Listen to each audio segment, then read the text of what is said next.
They say that books are just paper and ink, but for Mr. Gable, they were the lungs through which the city breathed. For 40 years, he was the guardian of the Oakwood Library, a dusty, silent sanctuary in a world that was becoming increasingly loud and digital. People called him a relic of the past. The city council called his library a waste of prime real estate. They wanted to tear it down, to build a high-tech shopping center. But today, as the wrecking ball hangs over the roof, a secret is about to be revealed.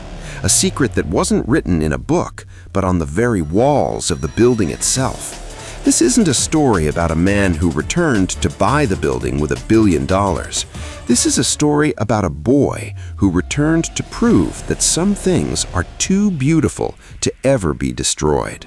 The story begins in the summer of 2010. The library was already struggling, its shelves sagging under the weight of forgotten stories. One night, Mr. Gable found a 15-year-old boy named Sam behind the building. Sam was a troublemaker from the foster home down the street. He was hooded, his hands covered in paint, and he was midway through spray painting a massive, chaotic mess of graffiti on the library's back wall. Most people would have called the police. Most librarians would have screamed about the desecration of public property. But Mr. Gable didn't shout. He stood there in the dark, adjusted his glasses, and looked at the colors. He noticed that amidst the chaos of the graffiti, there was a perfectly drawn eye, an eye that looked like it was crying. Instead of a pair of handcuffs, Mr. Gable handed Sam a rag and a bucket of soapy water. He told the boy, "If you're going to tell a story on my wall, Sam, at least make it a story worth reading. Come back tomorrow morning. I have something for you." To everyone's surprise, Sam returned. For the next 3 years, a strange ritual took place. Every afternoon, after Sam finished school, he would go to the library. Mr. Gable wouldn't make him shelve books or sit in silence. Instead, he gave Sam a key to the basement and the old, forgotten attic. He gave him books on the Italian Renaissance, on the murals of Diego Rivera, and on the street art of Banksy. "Don't just hide your talent in the dark, Sam," Mr. Gable would say. "The world thinks you're a vandal because you're shouting in a language they don't understand. Use these walls to teach them." Slowly, the library began to change. In the hidden corners, behind the bookshelves, and deep in the basement tunnels, Sam began to paint. He didn't paint graffiti anymore. He painted the history of human thought. He painted the faces of the authors, the landscapes of the novels, and the dreams of the people who had visited the library for decades. He did it all in secret, protected by the old librarian who spent his own meager salary buying Sam the best brushes and paints he could find.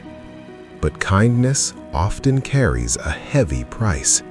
In 2014, the City Council discovered the paintings during a routine inspection.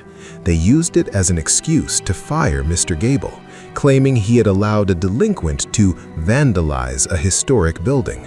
They didn't see art. They saw property damage. Mr. Gable was escorted out of his library in silence.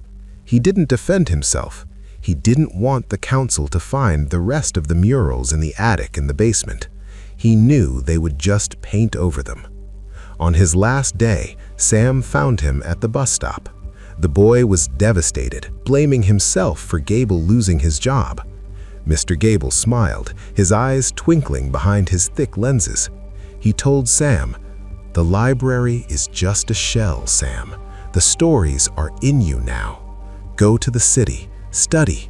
Don't let them stop your brush. One day, the world will need your eyes." He handed Sam a small leather-bound sketchbook, his own personal journal from 40 years of service, and told him to keep moving. Sam left that night, and for 10 years, the library fell into total darkness. 10 years passed. Mr. Gable was now 80 years old, living in a tiny one-room apartment. He was forgotten. The Oakwood Library had been boarded up, its windows broken, its walls covered in actual grime and dirt. It was a local eyesore. The city council finally signed the final demolition order. A massive tech company wanted the land for a server farm. The demolition was set for a Monday. Mr. Gable sat on a park bench across the street, watching the workers put up the danger tape. He felt like his whole life's work was about to be erased. He wasn't a rich man. He couldn't stop the bulldozers. He could only sit and watch the place where he had spent 40 years of his life turn into dust. A crowd gathered, but they weren't there to save the library. They were there to take pictures of the destruction for social media. The foreman of the construction crew checked his watch. 10 minutes to start, he barked into his radio. Just as the bulldozer's engine roared to life, a convoy of black vans with United Nations Heritage Task Force logos screeched to a halt. A group of men and women in suits stepped out, followed by a camera crew from a major global news network. The site manager was stunned. He asked what was going on. A woman in her 30s stepped forward, holding a legal injunction. She told him that Oakwood Library had just been designated as a global site of cultural significance. "You can't destroy this building," she said firmly. "It houses the largest hidden fresco in the modern world. It's being called the Sistine Chapel of the Streets." The crowd gasped. The site manager laughed, saying it was just an old, dirty building. But then the boards were ripped off the front doors.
Story.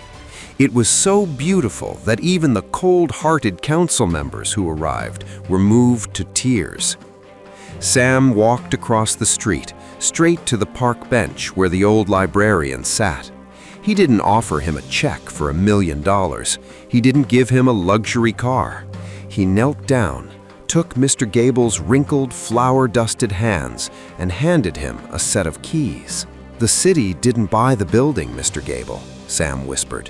"The world's art community did. And they've appointed a new curator-in-chief. You're not a relic anymore. You're the heart of the world's first living library." The world told Arthur Gable that he was a fool for protecting a vandal. They told him that in a digital age, his books and his library were worthless.